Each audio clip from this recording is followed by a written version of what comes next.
Bonjour à tous, bienvenue dans Covidiomag. Bonjour David. Bonjour Patrick, bonjour à tous.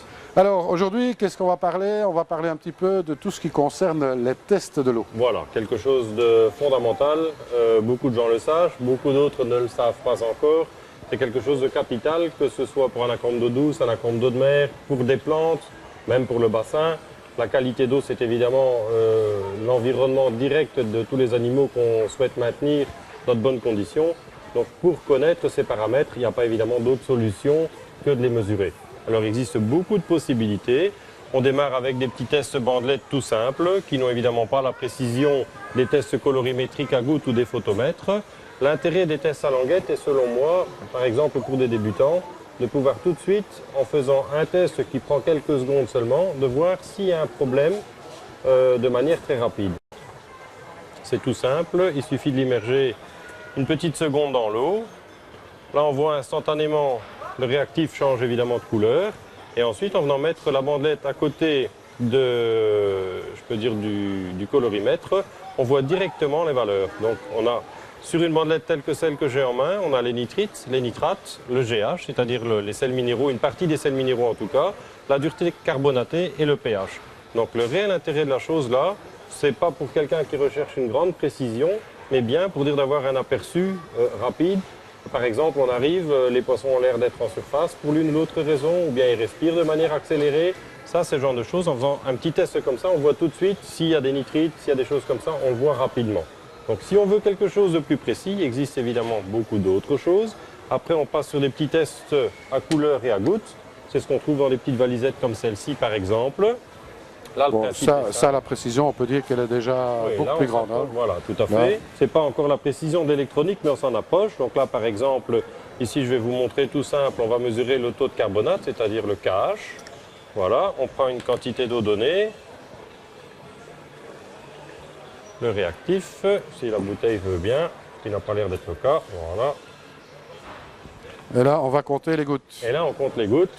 Et en l'occurrence, vous allez voir. Et on se coupe bien à chaque fois un petit peu entre les deux, là. 5, voilà. 6, 7, 8. Voilà. Et alors, à partir d'un certain moment, la couleur change totalement. Et ça donne en fait la valeur qu'on obtient ici, en l'occurrence, la dureté carbonatée. Donc là, il n'y a pas besoin d'une échelle de couleur à côté. C'est le nombre de gouttes qu'il aura fallu pour le changement de couleur qui va indiquer la dureté carbonatée. Là, en l'occurrence, avec ce test-là, j'ai mis 9 gouttes. C'est 9 degrés de dureté KH. Alors le KH, on peut faire une petite parenthèse, c'est un facteur qui est très très important. La dureté carbonatée, pourquoi? C'est elle qui stabilise le pH. C'est ça. Quelqu'un qui a un KH par exemple supérieur à 5 degrés n'arrivera pas de manière prolongée à maintenir un pH neutre. Il y aura toujours tendance à monter son pH. Et inversement, quelqu'un qui a un KH nul ou très faible, il risque beaucoup plus vite des chutes de pH. Donc l'intérêt de mesurer le KH est réellement à ce niveau-là. Oui, parce qu'il faut bien souvent des amateurs mesurent le pH.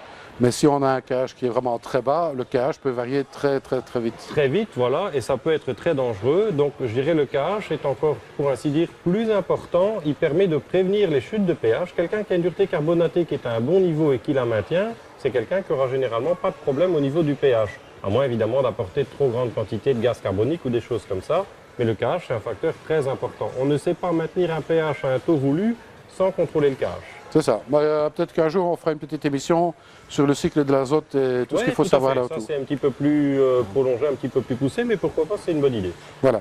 Alors, bien sûr, bon, ce système à gouttes, eh bien, on peut que le conseiller parce que, bon, il est quand même très précis. Oui, donc, c'est beaucoup plus précis que les languettes. Les languettes, c'est très bien pour un démarrage et pour se donner une idée, une approche de ce qui se passe. Alors, bon, bien sûr, on a les petites valisettes. Ici, une plus petite, une plus grande de l'autre côté. Oui, donc et en fait, il y a différents tests là-dedans. Voilà, il y a un peu de tout. Il faut d'abord savoir que tous les tests existent en indépendance, c'est-à-dire celui qui veut qu'un test cache, pas de problème, il peut le trouver.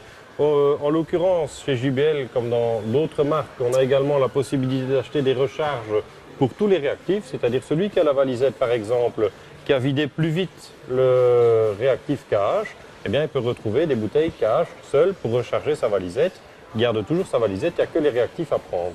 C'est ça. L'intérêt des valisettes, c'est quoi? Dans le cas, par exemple, de ce petit combi 7-ci, qui est fait pour l'eau douce, On a évidemment le pH, le KH, donc dureté carbonatée, le taux de fer qui est important pour les plantes, ouais. les nitrites et les nitrates. Donc là, je dirais, on a l'essentiel de ce qui est important de mesurer en eau douce, toujours avec des recharges possibles par la suite. À la limite, on aurait pu rajouter l'ammoniac. L'ammoniac peut être rajouté, lui, il y a un réel intérêt dans la phase de démarrage et lors de gros entretiens ou des choses comme ça. À ce moment-là, l'ammoniac peut devenir intéressant. Bon, même si on prend une petite valise comme ça, on peut toujours acheter cet élément séparément. Voilà, tout à fait. Le test ammoniac, on peut le trouver séparément. Et alors après, il existe des valisettes plus complètes. Là, on a un exemple d'une valisette qui est faite spécialement pour l'eau de mer, où là, on a le test pH, le KH, l'ammoniac dont on vient de parler, nitrite, nitrate, phosphate, les silicates, le magnésium, le calcium et le cuivre. Donc quelque chose de complet pour l'eau de mer. Pour l'eau de mer. Bon, c'est plus important, c'est un petit peu plus difficile à gérer, mais bon, ça le fait quand même, on a tous les éléments pour bien s'en sortir. Tout à fait. Alors, si on veut plus de précision, eh bien, maintenant, on a quelques nouveautés sur le marché. Voilà, donc c'est quelque chose qui existe déjà depuis un petit temps, mais pour des paramètres qui n'étaient peut-être pas nécessairement les plus intéressants pour notre secteur d'activité. Là, on parle des petits photomètres. Alors, il faut savoir que les photomètres, il existe toute une panoplie. En laboratoire, il existe des gros photomètres multiparamètres avec lesquels on peut tout mesurer. Le chlore, l'ammoniac, enfin, énormément d'éléments, l'iode, le strontium. Il y a énormément d'éléments qui peuvent être mesurés avec des multiparamètres. Et maintenant, pour, je dirais, le secteur entre guillemets hobby, ils ont sorti une gamme de petits photomètres de poche qui sont intéressants pour mesurer des choses comme les phosphates en l'occurrence, la dureté, l'alcalinité, l'iode. Enfin, il y a quelques paramètres qui sont maintenant mesurables avec des photomètres de poche qui sont très accessibles en termes de budget. Alors là, le principe est simple, hein. On a une petite fiole en verre. Il suffit de venir mettre de l'eau jusqu'à la graduation qui est indiquée ici, 10 ml. À cela, on vient rajouter une petite pochette du réactif de ce qu'on souhaite mesurer. En l'occurrence, ici, c'est phosphate. On mélange, on vient le mettre dans le photomètre, on appuie dessus, il se met en route, il y a un compte à rebours qui s'affiche. Et à partir de ce moment-là, on voit la valeur en phosphate qui vient être indiquée. Donc ça permet d'avoir une lecture plus rapide. Disons que c'est plus rapide à faire comme test souvent que les tests en gouttes. Et c'est surtout plus précis. Et il ne faut pas compter. Et il ne faut pas compter. Mais enfin, de temps en temps, il y a quand même toujours une petite pile de réserve. Hein. Ce sont les toutes fines, les piles crayon, là, mais voilà. Toutes fines. Hein, parce que bon, le jour où votre pile est plate, vous allez râler. Plus de tests. Il y a des chances. Et alors, bon, évidemment, dans le domaine des tests, c'est pas terminé parce qu'alors il y a le summum, on va dire le NEC plus ultra. Oui, il y a différents systèmes qui existent sur le marché. Et on va en parler d'un qui est ici derrière nous. Oui, alors bon, l'électronique, évidemment, c'est un plus en termes de mesure. On utilise déjà depuis très longtemps des pH mètres électroniques, des appareils qui mesurent le potentiel redox, des appareils qui mesurent la conductivité, tout ça de manière électronique. Ça existe depuis très longtemps. Maintenant, ce qui est un petit peu plus récent, c'est des appareils qui peuvent gérer un ensemble de choses. C'est-à-dire qu'ils ne font pas que mesurer, mais qui commandent également directement certaines choses. Donc là, par exemple, pour le système Aquatronica, qu'est-ce que nous avons? Une unité centrale sur laquelle on vient raccorder des multiprises. Et ces multiprises sur lesquelles on vient brancher différents éléments. Ça peut être l'éclairage. Dans ce cas-là, le système peut permettre d'allumer, d'éteindre évidemment, mais aussi de dimmer, c'est-à-dire d'allumer progressivement le matin et d'éteindre progressivement le soir l'éclairage. Ça, c'est un facteur, donc l'éclairage peut être géré avec évidemment différents canaux. Celui qui dit, voilà, j'ai un éclairage tube et lampe HQI, c'est le genre de choses qui peut être géré à des heures différentes. Tout ça, c'est quelque chose qui est gérable toujours par le boîtier qui est là. Alors, sur ce boîtier en permanent, qu'est-ce qu'on a? On peut mesurer, comme on le voit un petit peu ici. Il y a différentes sondes en fait. Hein. Ces sondes se mettent au niveau de la filtration. On vient généralement plutôt les mettre dans la filtration ou dans la mesure du possible un endroit qui n'est pas directement exposé à la lumière pour éviter la croissance d'algues évidemment sur les sondes, ce qui implique un entretien supplémentaire. Donc il vaut mieux les mettre à un endroit à l'abri d'un contact direct avec les algues et donc de la lumière. Donc l'unité centrale, elle est là. De là on passe sur les multiprises. Et alors, selon la programmation, on peut mesurer un tas de choses. Tout c'est en fait le pack de départ. Vous avez l'unité centrale, une multiprise et généralement, ce qui est conseillé, ce qu'on fait le plus, c'est un module pH. Et après, évidemment, c'est très évolutif dans le sens où celui qui dit aujourd'hui, je commence avec ça, je commande mon éclairage et je ne mesure que le pH, il peut apprendre que ces éléments-là. Et si ensuite, il souhaite gérer d'autres choses, comme par exemple des pompes doseuses, là, en l'occurrence, l'intérêt des pompes doseuses, c'est quoi? En eau douce, l'ajout de certains produits comme les engrais à base de fer, par exemple. En eau de mer, tous les oligo-éléments, l'iode, le strontium, des choses comme ça. Et là aussi, Les pompes doseuses, on les programme avec l'unité centrale et on vient définir le débit qu'on souhaite par canal, par produit. Alors là, c'est très souple. L'intérêt des pompes doseuses, c'est quoi? C'est que pour l'ajout de toutes sortes d'éléments, on a quelque chose qui est très stable en qualité d'eau. C'est-à-dire qu'on n'a plus ces fluctuations. Celui qui ajoute une fois par semaine aujourd'hui le produit, qui le fait par exemple le dimanche, ben forcément le samedi, pour certains éléments, la valeur est en dessous lorsqu'on la mesure. Le fait de le faire avec une pompe doseuse qui le fait tout au long de la journée en fonction de la quantité qu'on a besoin de mettre, on a des valeurs qui sont vraiment très régulières. Et au plus c'est régulier, au mieux c'est pour les animaux. Donc ça, c'est la parenthèse pour les pompes doseuses. À ça, évidemment, on a donc, je parlais tout à l'heure, le module pH. Alors, le module pH, évidemment, il mesure et affiche le pH, mais il peut également gérer une électrovanne pour ouvrir ou fermer le CO2. Intéressant dans le un cas de cas l'eau douce, plante, voilà, par exemple. Un réacteur à calcaire, par exemple, pour de l'eau de mer. Tout ça, ça peut être géré par ce module-là. Par exemple, en mettant un module pH qui est directement sur le réacteur à calcaire, on y mesure le pH. Il faut savoir qu'un réacteur à calcaire, il fonctionne bien que quand on est avec un pH qui est acide, c'est-à-dire relativement bas.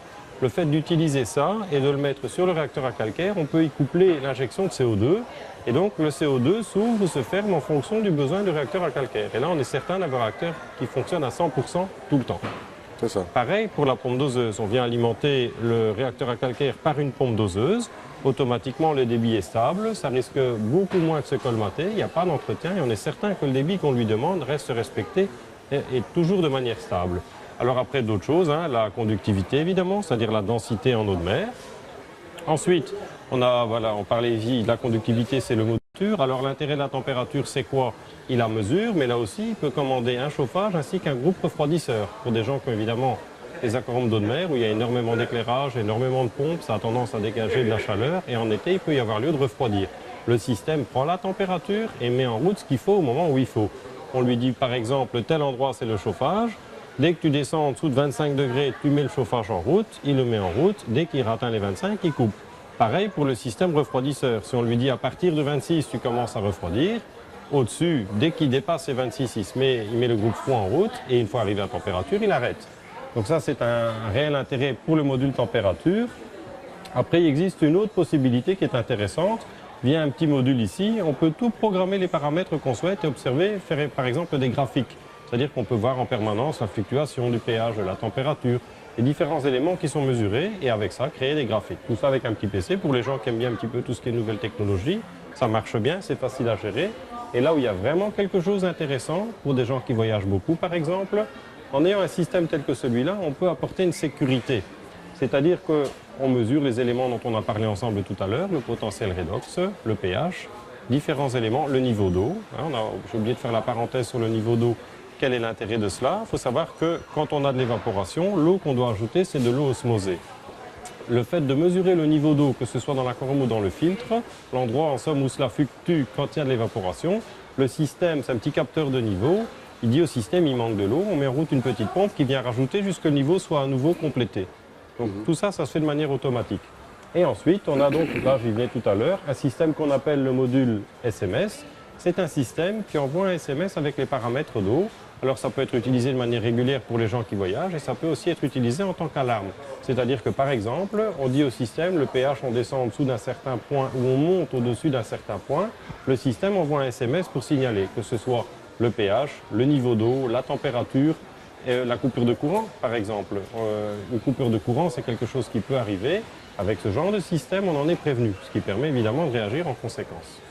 Ben voilà, donc ça c'est un système vraiment très très complet. Je dirais qu'il faudrait aussi peut-être dire, bon, pour les amateurs un peu plus avertis peut-être avant de commencer avec un système comme ça. Ça n'est pas compliqué. Disons que là où ça pourrait le devenir, c'est pour quelqu'un qui veut gérer tout l'ensemble et qui veut gérer tout son aquarium. En fait, on peut dire que ça, on peut gérer l'aquarium complet avec un PC. Donc celui qui veut arriver à cela, évidemment, il y a un peu de programmation, des choses comme ça à faire, même si c'est fait, c'est étudié, je dirais, pour faire que ce soit le plus simple possible. Ça travaille un petit peu sur le même système que les petits GSM, je dirais maintenant, hein, avec des menus, des sous-menus. Donc c'est très facile à utiliser. Évidemment, il faut aimer ce genre de petites choses, il faut aimer les programmer. L'intérêt de cela, c'est que c'est très évolutif. C'est-à-dire quelqu'un qui met un système de base aujourd'hui, pour n'utiliser par exemple que le pH, si à terme il veut rajouter d'autres éléments, ça ne doit pas être fait en une fois. Voilà, exactement. Voilà. Ça peut être fait de manière progressive. Donc là, je crois qu'on a fait un peu le tour d'horizon de ce qu'il y a en matière de mesure des paramètres de l'eau. Oui, absolument. Je pense que là, on Donc a, là, on a une fait, bonne partie des possibilités au niveau test et appareil de mesure. Donc n'oubliez pas que, bon, bien sûr, quand on a parlé des photomètres, il y a toute une gamme de photomètres. Ici, on vous a montré qu'un petit exemple. Oui, hein. tout à fait. Donc là, dans la gamme des photomètres intéressants dans notre secteur d'activité, on peut dire qu'on a tous les modèles qui existent. Il en est de même également pour tout ce qui est petit appareil de mesure électronique portable pour mesurer différents paramètres comme le pH, la conductivité, des choses comme ça. Donc il y a une gamme assez large qui est aussi, point de vue budget, pas trop lourd. Non, les premiers pH mètres, je pense qu'on est à une quarantaine d'euros pour les premiers petits modèles et il y a vraiment toute une gamme là-dedans. Donc ça permet de bien gérer son aquarium, mais c'est important d'avoir les paramètres de qualité d'eau, surtout de voir comment évolue un aquarium. Hein, on a parlé tout à l'heure du KH. Il faut savoir que dans un bac, le KH a tendance à disparaître naturellement. Tout à fait, les animaux en consomment, les plantes en consomment, les bactéries en consomment. Donc tout ça, ce sont des éléments qui consomment du KH. Et donc il y a lieu évidemment d'en rajouter d'une forme ou d'une autre. Ça peut se faire par l'intermédiaire de changement d'eau, ça peut se faire par l'intermédiaire de sels minéraux. Tout ça, c'est facile à faire. Ce qui est important, c'est de le mesurer pour savoir à quel moment et combien il y a lieu d'en ajouter. Et alors on a le système bien entendu complet, hein, il en existe différents sur le marché, qui permet de faire une gestion globalisée du bac. Absolument. Hein, mais qui permet aussi un tas d'autres choses, hein, c'est-à-dire les éclairages, il n'y a pas que les mesures, il y a l'éclairage, allumer certains éléments comme le chauffage, etc.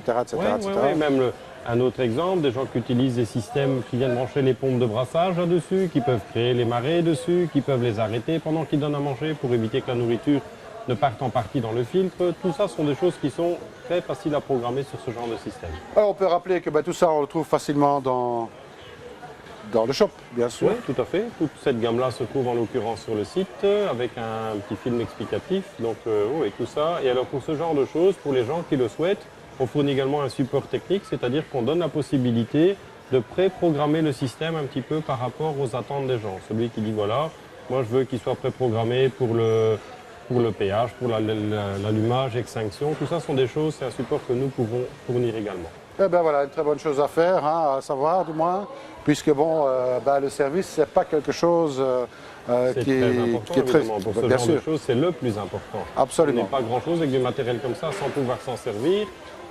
Ou s'il ne fonctionne pas. Donc on ne vous donne pas une boîte, on ne vous la met pas dans les mains et puis débrouillez-vous. Pour ce genre de matériel, c'est important. C'est important. Eh bien, il fallait le préciser. David, je te remercie en tous les cas pour toutes ces explications. Merci à toi. Et puis, restez attentifs, restez avec nous et aquatiquement vôtre. À bientôt. À bientôt.